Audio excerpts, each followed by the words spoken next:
Hello, everyone. Charles Watts here. Welcome to another edition of Inside Arsenal. It's Thursday. I hope wherever you're watching or listening to this episode around the world, you are having a very good end to the week as we head towards the weekend. European football is done. Well, actually, no, I say that. Champions League is done for the week. Of course, there is still Europa League action and Conference League action for some teams to be involved with before the weekend. But of course, Arsenal don't need to worry about that for the first time in a few seasons because it's all about the Champions League for them. So we are done for the midweek. All the focus now can switch, of course, to the Premier League on Saturday. Arsenal taking on Sheffield United at the Emirates. I will be at that game. I'll be in the press box as well for the first time this season for that game. That is something you're going to start seeing a lot more regularly from now on. Not so much at home games. I'm still going to continue to do what I've been doing for the majority of the home games so far. So I'm going to be sitting in my seat for most of those games. But the odd game at the Emirates, I will be in the press box covering it for Goal, of course, who I used to work for. I'm going back to them to provide match coverage, just Arsenal match coverage for them. Some of them at the home games, but the vast majority of Arsenal away games, I will now be back in the press box. So, yeah, keep an eye out for that. All the usual stuff from me there with the match stuff. So, looking forward to getting back there. I'll be back to London Colney for some press conferences as well. So, yeah, that's coming this weekend. Myself and James Benge will be sitting down a little bit later on today to record this week's Inside Arsenal Extra Time. So, as always, if you want us to discuss any sort of comments or questions or opinions from you guys in that show, then you know what to do. If you're watching this on YouTube, put them in the comments below.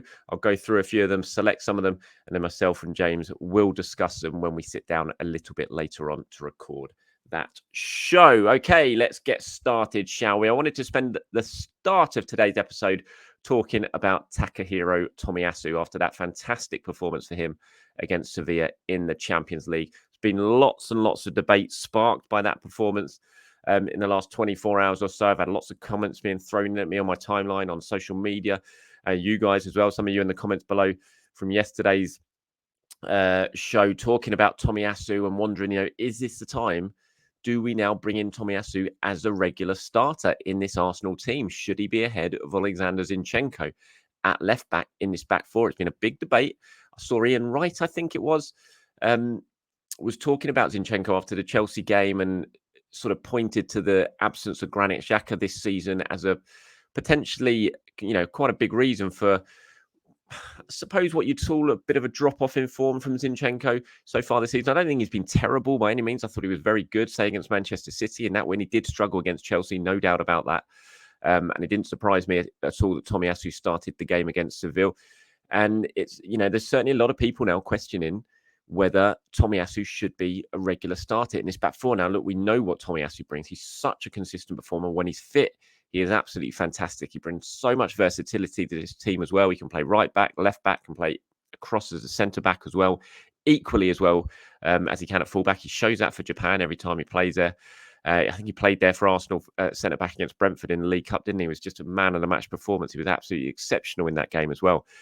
And he's just such an excellent player to have around. Some people really surprised me over the last, few months or so. I've been saying, should we cash in on Tommy? It's like, no, why would you even consider cashing in on Tomiyasu? Still so young, only 24. As I said, he brings that versatility to the squad that can play in all those kind of positions. I remember I was sitting down watching the Sevilla game with my dad on Tuesday night, and when Arsenal were under pressure in that sort of last half an hour or so, I turned to him, I was like, this is the exact time you just want to bring Tomiyasu on because he's going to completely help shut the game down. But we couldn't, of course, because he was starting that game. And it's like, you could do with having more of that type of player who is just so reliable. You can throw on and can play that sort of performance. But when he starts as well, he is right up there. And this is what you need in your squad, I think. I think the debate about Zinchenko and Tomiyasu is a fair one. But I also think you just need the squad level to have players all at this kind of level. So whoever you start, whether it be Zinchenko in certain games, whether it be in Tomiyasu, they can come in and they can just produce a level of performance where there is no drop-off in form. I can see the merits from some people saying Tomiyasu should be playing ahead of Zinchenko every game, but I don't really agree with it. I think you can pick and choose, and that's the beauty of having these quality of players in your squad. Sort of look ahead to this weekend, Sheffield United, isn't it? you know what kind of game that is going to be. Arsenal are going to dominate possession in that game. Sheffield United are going to sit deep. They're going to absolutely play 2 blocks of 4, potentially 2 blocks of 5, and try and shut down all the space and make things really, really difficult for Arsenal. It's just obvious that's how they're going to play. Do you need Tomiyasu in that game, for example, at left back? I'm not so sure. I think that's a game where you play Zinchenko in that game because you know Arsenal are going to dominate possession. You know they're going to need some clever movement in and around the penalty area. Someone with an eye for a pass who could potentially break the lines and get beyond what's going to be 2 very, very rigid sort of backs of 4 or 5 there. Is Tomiyasu the player for that? I'm not so sure. I would still be playing Zinchenko in this game against Sheffield United. But then when Arsenal go to Newcastle next weekend, for example, Tomiyasu starts that game for me. You play Tomiyasu. And that's where I don't think it's a case of Tomiyasu or Zinchenko. I think it's a case of Tomiyasu and Zinchenko, and you just rotate the pair of them and you sort of pick and choose the game depending on the tactics. And I think that's a really strong position for Mikel Arteta to be in. And so, yeah, I mean, I just think he's such a great player, Tomiyasu. It's great to see him getting the praise that he deserves. And it just reminds me of some of the questions I had about should Arsenal be cashing in on Tomiyasu. It just made no sense to me at the time. It's like, why would you consider cashing in on a player that good? Yes, he's had injury problems since he's joined Arsenal. That has been a bit of a frustration. I don't think last season was anywhere near as bad. And obviously the injury he got against Sporting, that wasn't one of the issues that we've seen him have before that. That was a really unlucky injury because he fell badly and did his knee. Apart from that, he was actually relatively fit for the majority of last season. He didn't really have those sort of injury issues that we'd seen in the first season. So I don't think he really. It's fair to definitely say he's injury prone or anything like that. And I think it was certainly you could see how much he was missed last season when he was injured as well in that game against Sporting Lisbon. And I just think he's a fantastic player, and I'm delighted to see him playing so well. But having said all that, I still probably would start Zinchenko in this game against Sheffield United at the weekend because of the reasons I've listed. But let me know what you guys think in the comments below. Would you be playing Tomiyasu? Do you think he deserves to keep his place for this game at the weekend? Or would you like me probably look at the opposition, how they're going to play and think it probably fits Zinchenko a little bit more? But with those games next week, potentially West Ham maybe in the Cup on Wednesday night, but certainly Newcastle away, when you know the exact sort of game that they are going to play and how intense that's going to be and how much pressure Arsenal are going to be under at St James's Park, then for me, Tomiyasu absolutely should be starting that game ahead of Zinchenko. Okay, Thomas Partey's injury issues are obviously a bit of a worry. Well, they're more of a bit of a worry, and I've got some questions and comments from you guys at the end on that exact subject. But if, and it is an if, I don't know yet, if he does miss out this weekend, which you would expect he probably will, because if he's got a muscle injury, no matter how sort of slight the issue might be, you'd think it's probably a doubt to be playing this weekend. The fact he didn't even travel with the squad midweek, it must make him very, very doubtful for this weekend. And that kind of begs the question of what do you do to replace Thomas Partey in that midfield this weekend? Because you'd imagine that would, I don't think, as I was saying about the whole Zinchenko thing, you need Declan Rice and Jorginho starting against Sheffield United this weekend. Obviously, we've seen recently in the last few games, we've had Jorginho as a 6, Declan Rice has pushed forward and played alongside Martin Odegaard. I don't think you need that against Sheffield United this weekend. I think Arsenal are going to need players who are going to break down what's going to be a very sort of persistent rearguard from Sheffield United. So I don't think you need Jorginho and Partey. I think you drop Rice back into that number 6 role that we've seen him play this season, and you have Odegaard, and then it's someone next to Odegaard.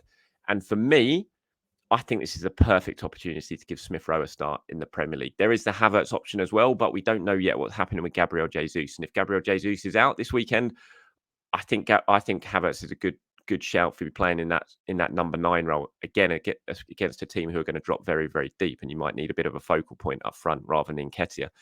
So I look at that left 8 role potentially this weekend has been a real perfect opportunity to give Emil Smith Rowe a chance. We've heard Mikel Arteta talk loads of times about, it's my fault. This is why I'm not playing players. I need to give them more opportunities. Well, this feels like, if Thomas Partey's out, it feels like a big opportunity, because it seems like, for whatever reason, and I'm not sure why, that Emil Smith Rowe has kind of moved ahead of Fabio Vieira a little bit in the pecking order. We've seen Fabio Vieira, he was left out of the squad altogether at the weekend. He was back in it for the midweek, but didn't come on. We've seen Smith Rowe preferred to him. He came on against Chelsea early on. And so it just seems like we've seen a little bit of a shift from what was going on at the start of the season, and Smith Rowe now seems to be slightly ahead of Fabio Vieira in the pecking order. And if that is the case, then give him a start this weekend against Sheffield United. It just feels like the perfect opportunity. You've got 2 games next week as well. You're going to need to rotate the squad. And if there is no Thomas Partey, then I think it's just an absolute prime chance here to play Smith Rowe against a team who are going to be sitting very, very deep, who you're going to need someone who can get beyond the defence, play that sort of round the corner type pass. And he has talents and qualities that other players in this Arsenal squad don't have. And I think it would be perfectly suited to the type of game that I'm expecting against Sheffield United at the weekend. So, yeah, for me, I'd be playing Emil Smith Rowe, but let me know again what you guys think in the comments below. Right, let's move on to some of your questions and comments. Here's one from Obez42. Says, too much criticism of Raya. I'm just tired of it. The number of misplaced balls from the Sevilla keeper to our players were many, yet no one says a thing. It's not as if Rambo's never kicked a ball to Rosed, never looked nervous on the ball, never made errors at all, never mind errors that lead to goals. It's like Ramsdale has suddenly become the best keeper in the world and Raya the worst. Yeah, I think, obviously, that I've spoken about it so many times that I think it's just because of who Ramsdale is. The focus is on that. Obviously, he was such a huge popular player at Arsenal. No one really thought he'd made too many errors to be pushed out the side. Suddenly, this signing happened right at the start of the season. It caught everyone by surprise, and it's become this big story. Of course it has, because of who Ramsdale is, because he's England's international, pushing to be England #1. So I can understand the spotlight on it. And every time Raya makes what's perceived a mistake, obviously it's going to be highlighted in the way it is. But I think it's really interesting. It's a very good comparison here. This is Squawker put this out. This was before the game against Sevilla in midweek, and it's sort of comparison of Ramsdale and Raya so far this season in terms of games played, and it's per 90 what they're averaging. And you kind of look at, Raya is so far ahead of Ramsdale in all of these stats that they've brought up in terms of ball recoveries, passes attempted, miles ahead, pass accuracy, long passes attempted, clean sheets, goals conceded, saves made, everything he's ahead, save percentage way ahead. And I think, again, and I'm not an analyst by any means, and I think we all, as fans, watch most of the games or majority of the games, and you're doing it with the eye test, aren't you? You're not thinking analytically. You're not looking at all these stats. You're just looking at it from a fan point of view, thinking, oh, there's a mistake there. There's a mistake there. Would Ramsdale have done that? Would Raya have done that? Arsenal, obviously, and Arteta and the goalkeeping coaches and all the analytics department will be looking more at this sort of stuff and saying, this is what we want from our goalkeeper. We want those recoveries. We want those passes played. We want that higher pass accuracy. And, all of this sort of stuff is going to be what they're looking at. And from these sort of metrics, you can kind of see why Raya is ahead. And this is a goalkeeper who I think we're all thinking so far hasn't quite performed at the level we thought he was going to. And I don't, I think Raya's a better goalkeeper than Ramsdale. I've said that many a time. And I think he'll be Arsenal. I think he is Arsenal's #1, and I think he'll remain Arsenal's #1. I just ultimately feel like Ramsdale's going to, one of these goalkeepers is going to end up leaving. That's obvious. And for me, if you're asking me right now who it's going to be, I still think it'll be Ramsdale. And you just look at these sort of metrics, these sort of stats, and you can see why the change has been made because of the way that Mikel Arteta wants his goalkeeper to play. And it's going to remain a hot topic of conversation.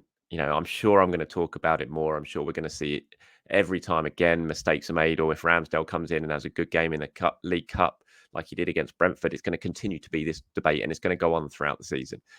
But ultimately, I just think we've just got to accept that the change has been made.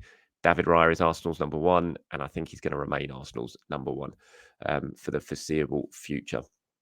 Right, there's a couple here. I said we're going to talk about Thomas Partey, or you guys had some comments, and this is just 2. There's been plenty more than this that I could have brought up, and a lot of you growing frustrated with Partey and the injuries.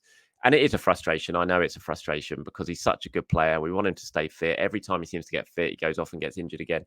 This one's a real shame. I think I haven't actually looked at the numbers on Thomas Partey. I'm just going to type this in to see what it is, but he's just obviously not played many games for Arsenal this season because of the injuries. And he's played 4 games in the Premier League. He's played 2 games for Ghana so far this season. And he started 2 games for Ghana as well. And it is just a real shame what's going on. I mean, the top question here is, hi Charles, regarding Partey, do you think he needs to be sold? He's a brilliant player when fit, but he's never fit enough. Also, given his age, do you think it'll be a good time to sell him next summer? I've had that question a lot of times before. It always seems to be clipped up and quoted by various websites as well when I respond to it. Look, ideally, I think I would like Thomas Partey to stay. I think he's a really good player. We know he's a really good player. It's not a case of think. I know he's a really good player, and I think he brings a lot to this Arsenal team. But as I've said many a times before, there's a decision is going to need to be made in the summer when it comes to Thomas Partey, just because of his contract, how old he is, his contract situation, and I'm sure these injury issues are going to be taken into account, because it's like, do you give him a new long-term contract this summer and then hope these injury issues go away when you kind of look at it from a sort of evidential point of view, it doesn't look like those injuries are going to go away, because they haven't gone away since the moment he signed. And so the club are going to have to take a decision from a purely sporting or business point of view. If there is an offer on the table, if someone comes in for Thomas Partey in the summer, then I'm sure they're going to have to think about it. And that's not me saying they should think about it, but just as a club and as a business, they're going to have to think about it. Do I think he should be sold? It's a really hard one, because I just want Thomas Partey to be fit. And if he's fit, then no, I don't want him to be sold, because I think he's an excellent player. And I don't think, when I look at how he plays and everything like that, I don't think, when he gets to 32, 33, he's going to be too old to be playing at the top level. I really don't. But I just want him to be fit. If he can't stay fit, then is there any point of him staying at Arsenal and getting a long-term contract? You have to say no, because he needs to be fit to warrant getting that contract. And Arsenal have been in that position before, when they've given aging players a big contract and then they've not been around to play, and it just becomes a costly millstone around the club's neck. So, I just want Thomas Partey to be fit. It's plain and simple. Wayne here below says, we need a replacement for Partey of equal quality with more starch than Jorginho. Is Arteta and Edu's mistake to bring in Havertz and Vieira and Jorginho at best as a stopgap? These players cannot play a physical game, and I'm having reservations about Odegaard too. So I don't agree about Odegaard in the slightest. I couldn't disagree more. To be honest, he's not too soft at all. I think he's a great player. He's had about 2 bad games in the last week or so that people are suddenly now saying that he's not good enough, which is just remarkable to me. And I don't think it was Arteta and Edu's mistake to bring in Havertz and Vieira when you're talking about Thomas Partey, because obviously they're completely different players. You play in a different position to Partey. Jorginho, again, I think has been a good signing. I agree. Stopgap probably is a good phrase for him, though. And Arsenal are going to need to bring in a new midfielder at some point, maybe even more than one midfielder, another 2 midfielders in that, because they've got Declan Rice, who's I think is a long-term successor. I don't think Rice is going to be Arsenal's number 8 for the long term. I think he's going to be Arsenal's number 6 for the long term. So I think they already basically have their replacement for Thomas Partey right there. But I think they also need to then replace Jorginho in terms of a long-term solution, and potentially a Partey for a long-term solution. So they will need to bring in more midfield, 100%. I think they do need replacements. But I think ultimately the actual out-and-out replacement for Partey is already at the club, and that man is Declan Rice. Okay, here's one. This is what I'm talking about Martin Odegaard. This is from Eagle Vision. It says, Odegaard was shocking. Disappears in important games. Need to adjust to playing differently when the opponent is always pressing him or constantly knocking him. Do something different. He can't expect to play the same way every game. Also, finish your open, clear-cut chances. Unnecessary flair sometimes destroys his game. And there's one here from Youth Elite Soccer, who says, it's from Pearl, I think, from the USA. Hi, Pearl, says... I can't emphasize on the good work and content you put out. Thank you very much. There is a word which has often been used, but has been biasly implemented. Ruthless. Raya versus Ramsdale in an example, even though we can all agree to disagree. If Martin is out of form, in your opinion, isn't it fair for Arteta to drop him or give ESL or Fabio a chance? It will also serve as a chance to take him out the firing line. Please don't tell me he's captain and can't be dropped, because it is about the team here. Plus, Arteta has dropped him when he just signed, and he can come back firing. Then you talk about Thomas Partey there, which I've already discussed. Look, absolutely, if Martin's out of form, and he has been out of form the last couple of games, then yeah, if he continues to be out of form, then just because he's captain doesn't mean he shouldn't be dropped. I think it's good that we've seen Mikel's replaced him in the last couple of games. He's clearly seen that he's not playing well, and he's taken him off. He's not scared that he's a captain to substitute him. I just think it's a little bit early to... Right now, he's had a bad couple of games, but I don't think if you just have like 2 poor games, then you should be dropped. I think Martin Odegaard's got plenty more sort of good things saved up in the bank to warrant being able to be given an opportunity to play for it. It's only 4 games ago when he was absolutely brilliant against PSV. 3 games ago, in fact. Oh no, sorry, what am I talking about? It was a while ago. No, it was the Bournemouth game, wasn't it? I was talking about, and that was only a month ago that he was absolutely exceptional against Bournemouth. Was fantastic in that game. He's played a few international games since then. He's come back from an international break where he started. He got I saw Arsblog was talking about it in his blog today. Remember, he was talking about that foul from Kovacic on him in the Man City games. I wonder if he's still feeling the impacts of that a little bit. He has been poor against Chelsea. He was poor against Sevilla, but I don't think I'm not in that moment yet where I'm worrying about Martin Odegaard. It wouldn't surprise me at all to turn up against Sheffield United this weekend and see him put in a fantastic performance. And when the top question here saying he disappears in important games, again, I just don't agree with that. Last season, he scored twice against Chelsea, scored against Manchester United this season. Straight after United scored, it was Odegaard popping up, getting Arsenal level this season in a really important moment of a really important game. He scored away at Tottenham last season. It's big games that he's scoring in there. And so I just don't really agree that he disappears in important games. I just think he's had a poor couple of recent performances, and I'm sure he's going to bounce back and he's going to play well. But if he doesn't, if this carries on for another couple of games, then 100% needs to be taken out of the firing line and someone else needs to be given a chance. If you're captain, it doesn't matter. If you're not playing well consistently, then you shouldn't be in the team. And so, and I'm sure he will agree with that 100%. But I don't think we're at that point just yet. Here's one from Reese. He said, "Hi, Charles. If Jesus is unavailable this weekend, I'd love to see Havertz coming at the false nine. Sheffield United will play a really low block and he's physically would be more useful. Thought Eddie was lethargic when he came on against Sevilla, outrun by Ramos at one stage. Didn't look good. Yeah, I didn't think Eddie had the best of games when he came on against Sevilla. And I agree with this one. Again, I spoke about it earlier on. We know what Sheffield United are going to do this weekend. I'd be very surprised if they play any other way. And having that more focal point up front, if Jesus is not fit, then I think could be a good option. And you could also then bring in Emil Smith Rowe and play that sort of left 8 role alongside Martin Odegaard and have Havertz at 9. So yeah, 100% I agree with this. But if Jesus is fit, Jesus starts for me. But if not, yeah, I think this could be a game for Kai Havertz. Just a couple of ones to end this. I just want to say hello to SC9086 who saw me in the BP petrol station. You did indeed on the way to. I was going to watch the Sevilla game at my dad's house, and you saw me in there and said hello. I actually bumped into 2 people in that petrol station who recognised me from this and said hello. So hello to both of you. And yeah, I was on my way. I recorded yesterday's show at my dad's house after the Sevilla game, so that's why I was still wearing the same tracksuit that you saw me in. Good to see you. And here's one I just wanted to clear up from Dr. Richie Ovi, I think that is. Says, why have you stopped uploading to podcast platforms? I haven't stopped uploading to podcast platforms. It's just as an issue with Google for some reason. The Google podcast, I don't know what's happened with the RSS feed, but they've somehow gone with one's been sort of drawn in that doesn't work, and so it's not updating in Google. I am trying to fix it at the moment. It's an ongoing process. It's never easy, unfortunately, but all the other podcast platforms, your Apples, Spotify's and so on, it's still going into there. It's just Google. Well, I hope it's just Google. Certainly that's the only one that I know of where there are issues, and fingers crossed that will be resolved fairly quickly. All right, everyone, that's it from me. Thank you very much for watching or listening. Like I said, Inside Arsenal Extra Time is coming a little bit later on today. So any questions, any comments, any opinions, let me know. Leave a comment below this video on YouTube and myself and James will go through and discuss a few of them. Have a very good day, everyone. Speak to you soon.